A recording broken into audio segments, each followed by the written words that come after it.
Nunca voy a olvidar el momento exacto en que mi padre me miró a los ojos y pronunció esa palabra. No fue un arrebato. No fue un insulto lanzado sin pensar. Fue una decisión. Fuera. Escoria. La dijo despacio, con una frialdad que me atravesó el pecho como un cuchillo. Estábamos en el comedor de la casa donde crecí, rodeados de platos de acción de gracias, de familiares en silencio, de miradas que evitaban la mía. Yo me quedé de pie, inmóvil, sintiendo como algo dentro de mí se rompía de forma definitiva. No era solo tristeza. Era la muerte de una esperanza que había sostenido durante años. La esperanza de que algún día, por fin, mis padres me respetaran. Mi nombre es Sofía Quintana. Tengo 34 años. Y en ese instante ya había construido una empresa valorada en $22 millones partiendo de absolutamente nada.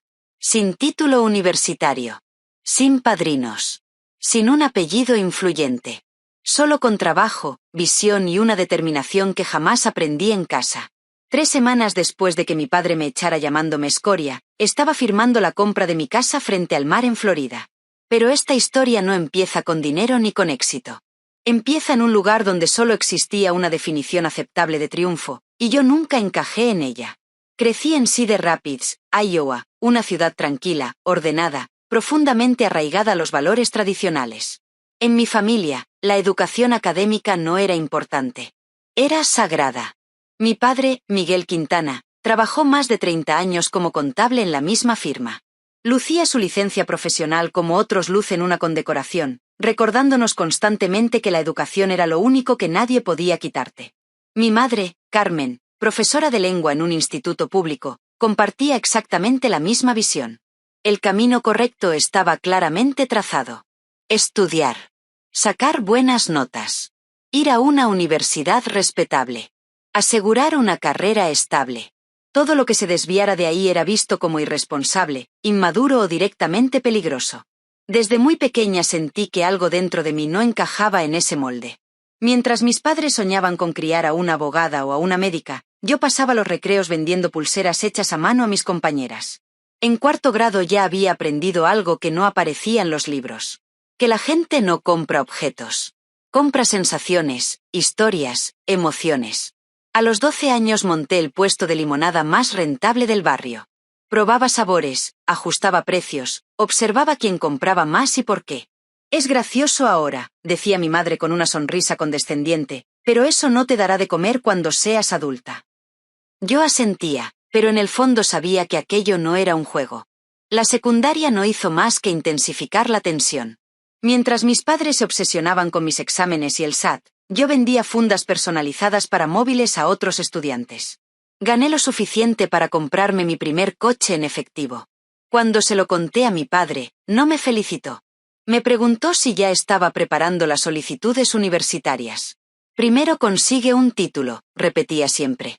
Luego, si quieres, juegas a ser empresaria. Para mantener la paz, acepté. Me matriculé en la Universidad Estatal para estudiar Administración de Empresas. La ironía era evidente incluso para mí. Estudiaba negocios en aulas teóricas mientras sentía que la vida real estaba ocurriendo en otra parte. Para pagar la matrícula trabajé en una tienda de accesorios femeninos. Y fue ahí donde todo cambió. Escuchaba la misma queja una y otra vez. Esto no se parece a la foto. En la modelo queda bien, pero en mí no. Comprar ropa online es una lotería. Un día, mientras una clienta frustrada se miraba al espejo, la idea me golpeó con una claridad brutal. ¿Y si las mujeres pudieran ver la ropa en cuerpos reales antes de comprarla? No modelos irreales. Mujeres normales. Con curvas, alturas y tallas distintas. La idea se apoderó de mí. Dejé de dormir. Empecé a investigar, a planificar, a construir un prototipo básico de una web por las noches. Mis notas comenzaron a bajar, no porque no pudiera con la universidad, sino porque mi mente ya estaba en otro lugar. En algo que sentía vivo. A mitad de mi 3er año tomé la decisión que cambiaría mi vida para siempre. Senté a mis padres en la mesa de la cocina y les dije la verdad. Que iba a dejar la universidad. Que iba a dedicarme a mi proyecto a tiempo completo. El silencio fue ensordecedor. Absolutamente no, dijo mi padre al fin, con una calma inquietante. Ninguna hija mía va a tirar su futuro por una fantasía de Internet. Mi madre empezó a llorar. Sofía, por favor. No arruines tu vida. Estás tan cerca de terminar. Pero mi decisión ya estaba tomada. Al día siguiente me di de baja y usé el reembolso de la matrícula como capital inicial para lo que más tarde se llamaría Trivefore. Las consecuencias fueron inmediatas. Frialdad. Silencio. Decepción constante. Me mudé a un diminuto estudio que era al mismo tiempo mi casa y mi oficina. Un espacio tan pequeño que tenía que plegar el futón cada mañana para poder trabajar. Trabajaba 18 horas al día. Comía fideos instantáneos. Aprendí a programar con tutoriales gratuitos. Convencí a pequeñas boutiques para que me dejaran fotografiar su ropa en mujeres reales a cambio de visibilidad. Me dormía agotada, pero con una sensación que nunca había tenido en la universidad. Estaba construyendo algo mío. 3 meses después lanzamos la web. La primera venta llegó 2 días más tarde. Luego otra. Y otra más. 6 meses después procesábamos decenas de pedidos diarios. Contraté a mi primera colaboradora, una fotógrafa llamada Paula, que creyó en la idea tanto como yo. Al cumplir 1 año invité a mis padres a ver la oficina que había alquilado. Pensé que ver algo tangible cambiaría su percepción. Mi madre miró alrededor y dijo con cautela que estaba bien. Mi padre preguntó directamente cuánto ganaba. Cuando le mostré los números, éramos rentables. No sonrió. Esperemos que dure, respondió. No es tarde para volver a la universidad. Aquella noche lloré hasta quedarme dormida. No de tristeza. De frustración. Porque entendí algo que marcaría el resto de mi vida. Para algunas familias, el éxito nunca es suficiente si no sigue el camino que ellos aprobaron. Y yo aún no sabía que esa distancia, silenciosa pero constante, estaba a punto de crecer hasta convertirse en un abismo imposible de ignorar. El crecimiento de Trivefore no fue un salto repentino, sino una acumulación silenciosa de días interminables, decisiones difíciles y noches sin dormir. Un día era yo sola, respondiendo correos, editando fotos y solucionando errores del sitio web a las 3 de la madrugada. Al siguiente, éramos 5 personas apiñadas en un pequeño despacho alquilado, con el aire acondicionado fallando y el ruido constante de los ordenadores llenando el espacio. Cada pedido nuevo se sentía como una pequeña victoria personal. Cada cliente satisfecha confirmaba que la idea tenía sentido. Nuestra propuesta conectó con mujeres cansadas de sentirse engañadas por las compras online. Trivefore permitía introducir medidas reales y ver cómo quedaba la ropa en cuerpos similares al propio. Nos negamos desde el principio a usar modelos profesionales. Mostrábamos mujeres reales. Clientas reales. Ese enfoque auténtico se convirtió en nuestra identidad. 18 meses después del lanzamiento, el crecimiento empezó a superarnos. El tráfico colapsaba los servidores y necesitábamos capital para escalar. Comencé a presentar el proyecto a inversores. Recibí 67 rechazos. Algunos educados. Otros condescendientes. Varios sugirieron que buscara un cofundador técnico. Es decir, un hombre. Cuando ya empezaba a dudar de mí misma, conocí a Beatriz Herrera, una inversora ángel que había construido y vendido 2 empresas tecnológicas. Después de escuchar mi presentación, me miró fijamente y dijo algo que nunca olvidaré. Has creado algo que yo habría necesitado cuando era joven. Y lo has hecho sin quemar dinero. Eso es raro. Invirtió $500.000 por una participación minoritaria. Por primera vez, Trivefore tenía respaldo real. Con su ayuda reconstruimos la plataforma desde cero. Añadimos pruebas virtuales, comparaciones de tallas entre marcas y una comunidad donde las usuarias compartían consejos. El equipo creció. Nos mudamos a una oficina de verdad. La prensa empezó a interesarse. Primero medios locales. Luego revistas de moda. Finalmente un perfil nacional destacando a fundadoras que estaban transformando el comercio electrónico. Para el 3er año superamos el $1.000.000 en ingresos. Me compré un pequeño apartamento, nada lujoso, pero mío. Y envié a mis padres un cheque para arreglos en su casa que llevaban tiempo posponiendo. Lo cobraron sin comentarios. En las reuniones familiares, mi padre seguía presentándome como mi hija que no terminó la universidad. Nunca como la fundadora de una empresa tecnológica. Mi madre desviaba las conversaciones hacia los logros académicos de mis primos. Yo sonreía. Guardaba silencio. Me decía a mí misma que no importaba. Pero sí importaba. Con el tiempo, el éxito financiero no cerró la brecha. La amplió. Para el 5.º año, Trivefore superaba los 100 empleados y operaba en varios países. Los ingresos anuales rondaban los 8 millones de dólares. Recibí premios del sector. Aparecí en televisión. Envié enlaces a mis padres. A veces respondían con un bien. La mayoría de las veces, nada. En una cena familiar, una tía mencionó haber leído un artículo sobre mí. Sofía tuvo suerte con eso de Internet, interrumpió mi padre. Buen momento, buen lugar. Sentí como si años de esfuerzo se redujeran a una coincidencia. Aquella noche escribí una nota y la pegué en el espejo de mi baño. Tu valor no depende de su reconocimiento. Para el 6.º año, la valoración de Trivefore alcanzó los 15 millones. Compré una casa cerca del lago, a 20 minutos de mis padres. Pensé que la cercanía podría ayudar. Me equivoqué. Debe ser agradable permitirse todo esto sin préstamos estudiantiles, comentó mi padre durante su única visita. Poco después llegó la llamada. Mi padre había sido despedido tras 30 años. La empresa había sido absorbida. Su puesto eliminado.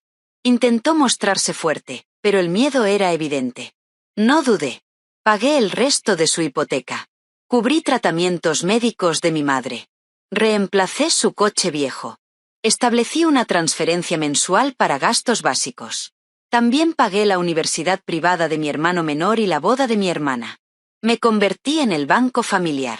El reconocimiento, sin embargo, nunca llegó. El negocio debe ir bien, decía mi madre al cobrar mis cheques, como si el dinero apareciera por arte de magia. Dios provee, repetía mi padre en cenas que yo financiaba. En privado, seguía refiriéndose a Trivefore como esa tienda de Internet. Aceptaban mi dinero, pero no respetaban su origen. El punto de quiebre llegó el día de Acción de Gracias. Yo había pagado la comida, el vino y la reciente reforma del comedor. Estaba en la cocina cuando escuché a mi padre hablar con un tío. La empresa de Sofía va bien ahora, pero fue suerte. Sin estudios, no tendría nada a lo que volver. Mi madre añadió que Internet era impredecible. Que no era como ser médico. Me quedé paralizada. Durante la cena decidí compartir una noticia. Trivefore había recibido una oferta de adquisición por 22 millones de dólares. La mesa estalló en reacciones. Todos, menos mis padres. Mi padre siguió comiendo. ¿Y qué harás cuando desaparezca?, preguntó. Sigues sin educación. Algo se rompió. Le recordé la hipoteca, las facturas, la universidad de mi hermano. Nunca pedimos limosna, gritó. Fuera. Escoria. El silencio fue absoluto. Mi madre no dijo nada. Me levanté. Dije que no me echaban por faltar al respeto, sino porque dejé de aceptar el suyo. Salí de la casa que yo había pagado y me senté en el coche, temblando. Aquella noche supe que algo había terminado. Y aunque el dolor era inmenso, por primera vez me había defendido. Aquella noche dormí en una habitación de hotel, mirando al techo, con el corazón latiendo demasiado fuerte para descansar. Pasaba de las lágrimas a una extraña calma que me asustaba más que el llanto. Por la mañana, mis ojos estaban hinchados, pero mi mente había alcanzado una claridad que nunca antes había sentido. Mi teléfono estaba lleno de mensajes. Mi hermana Paula me escribió primero. Papá se pasó de la raya. Estoy contigo. Luego mi hermano Marcos. Eso fue una locura. Llámame cuando puedas. Incluso una tía me dejó un mensaje incómodo pidiéndome que no me tomara tan a pecho lo ocurrido. Lo que no apareció fue un solo mensaje de mis padres. Ese silencio fue más elocuente que cualquier disculpa mal formulada. Al mediodía llamé a mi mejor amiga Natalia, la única persona que conocía toda la historia sin edulcorarla. Cuando le conté exactamente lo que mi padre me había dicho, guardó silencio unos segundos y luego lo repitió en voz alta. Te llamó escoria. Asentí, aunque ella no podía verme. Sofía, eso no es un desacuerdo familiar. Eso es abuso emocional. Intenté justificarlo, como había hecho durante años. Que estaba estresado. Que no quiso decirlo así. Natalia me interrumpió con firmeza. ¿Permitirías que alguien tratara así a una persona que amas, a una empleada tuya, a una amiga? La respuesta era obvia. Nunca. Colgué con una sensación incómoda. Como si por primera vez alguien hubiera puesto palabras exactas a algo que yo llevaba años normalizando. Durante los días siguientes intenté abrir un canal de diálogo. Llamé a casa. Dejé mensajes. Envié un correo electrónico diciendo que estaba dispuesta a hablar cuando estuvieran preparados. No hubo respuesta. Al mismo tiempo, la fecha límite de la oferta de adquisición se acercaba. $22 millones. Años de trabajo concentrados en una decisión. Parte de mí quería rechazarla, seguir creciendo solo para demostrarles que estaban equivocados.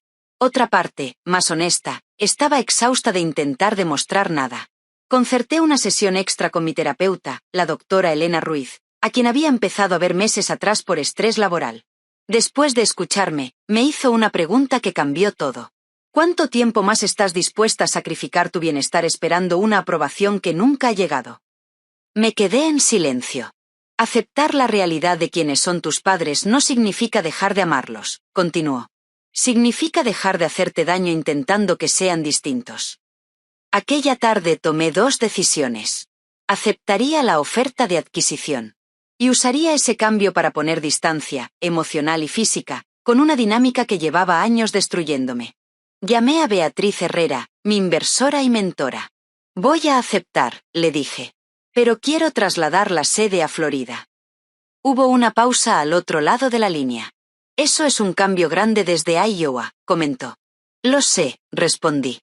Necesito empezar de nuevo. No preguntó más. Creo que es la decisión correcta, dijo finalmente. La adquisición se estructuró con un pago inicial y un periodo de transición en el que seguiría liderando el proyecto. Los compradores aceptaron el traslado. En cuestión de semanas, todo se puso en marcha.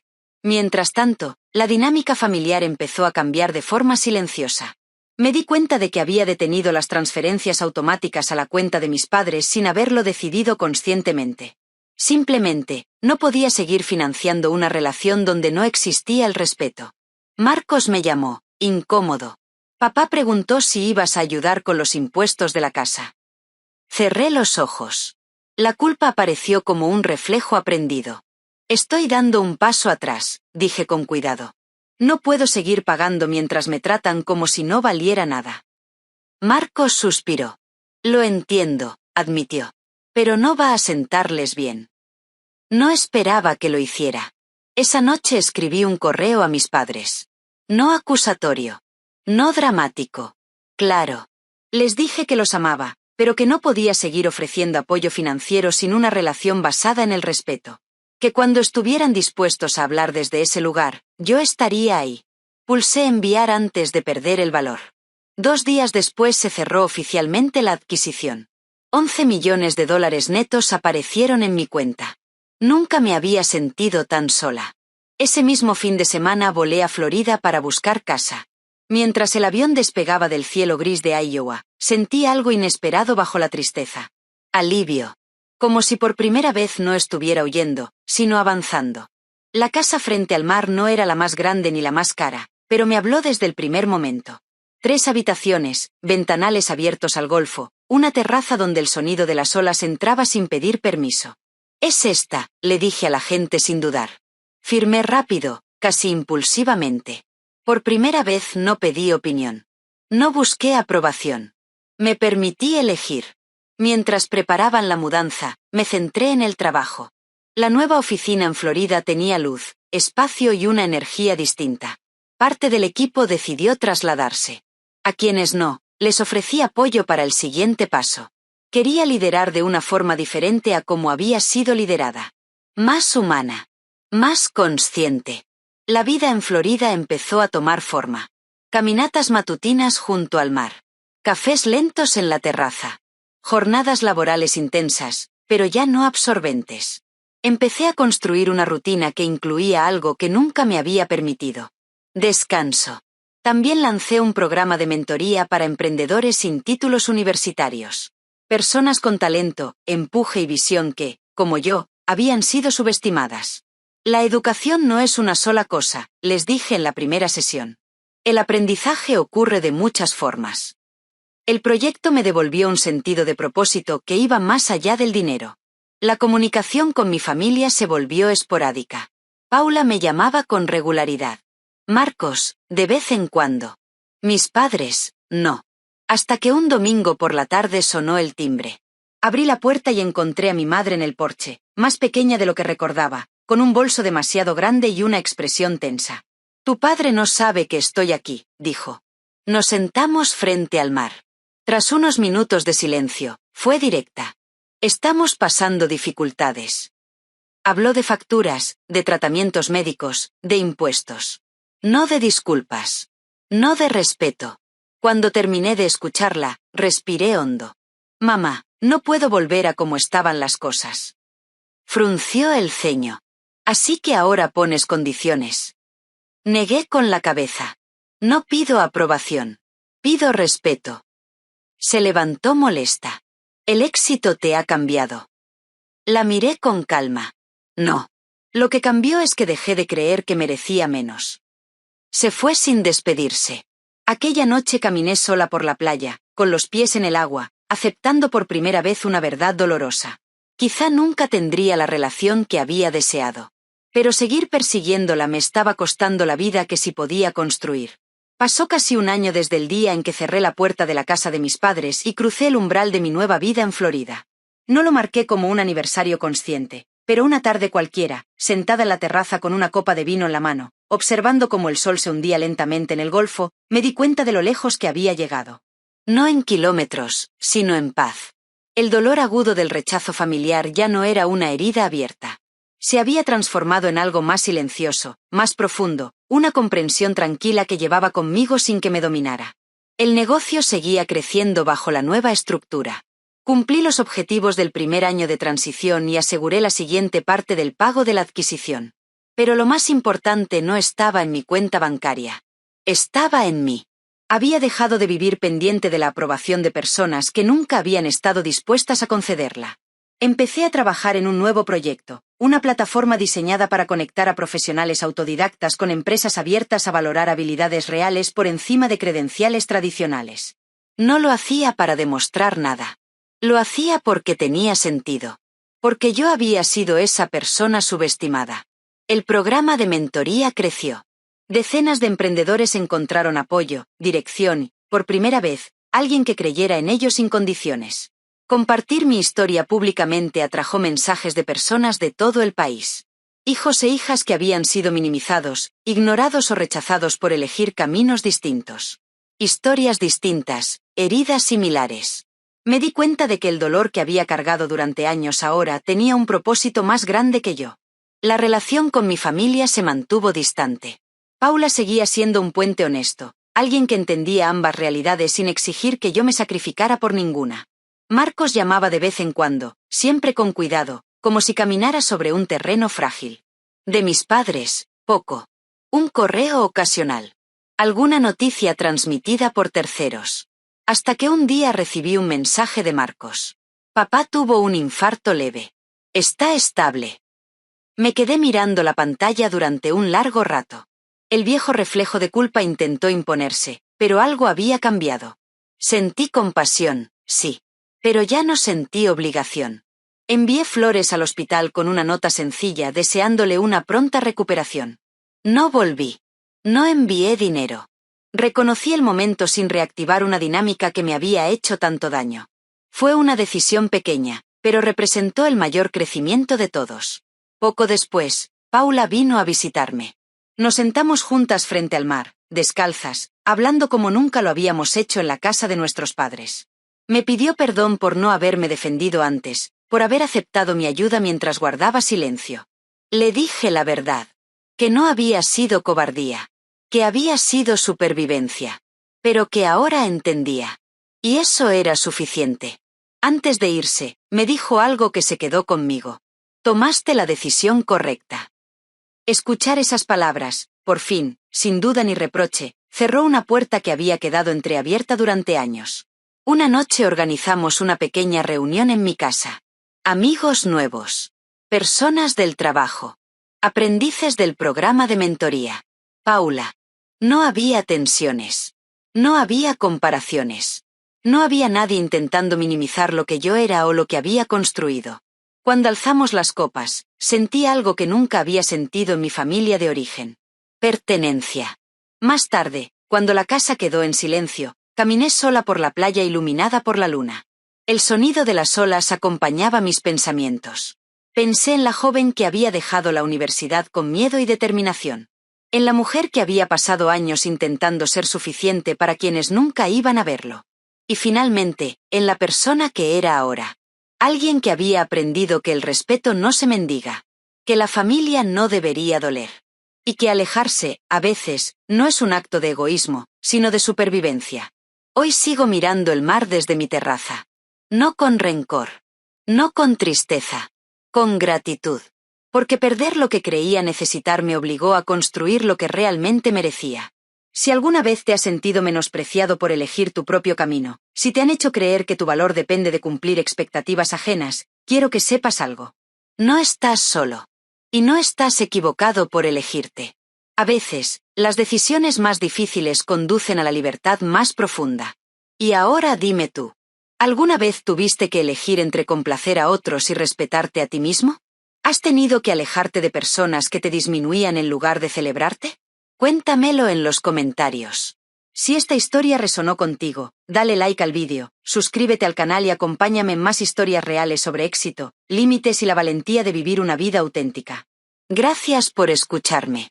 Y recuerda, a veces perder una familia es exactamente lo que necesitas para encontrarte a ti mismo.